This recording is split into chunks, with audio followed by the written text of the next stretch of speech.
Pag magpalo po ito ang kick nyo, pag nakaprimera at yung memirsa siya, lalong paangat ka, pag bunga ganyan siya, ibig sabihin may tama na yun, may tama na yung driver. Este.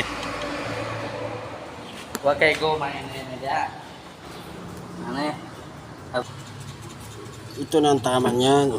Wasak na ang stick bearing.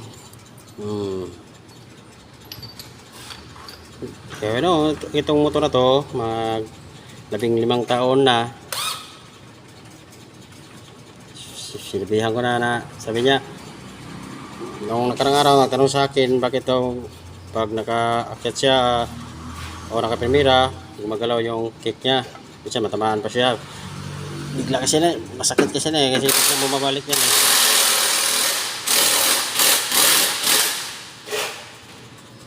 Matagal lang niyang binalik dito. Ganina binalik niya. Sabi ko, ba't niyo binalik eh? Pati yung gear ng kickstarter baka madamay. Saka yung axle ito axle nadamay na. So ayan, pag sana yung may naramdaman ng konti, binaklas pa yon. Ang tama lang yan, ito lang stick bearing. Wala na ibang madamay pa. Ito lang gastos. So pwede rin gawin itong busing natin para makatipid.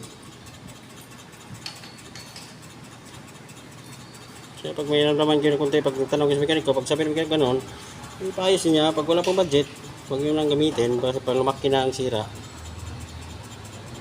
Nagtitipid tapos doon napunta sa malaking gastos.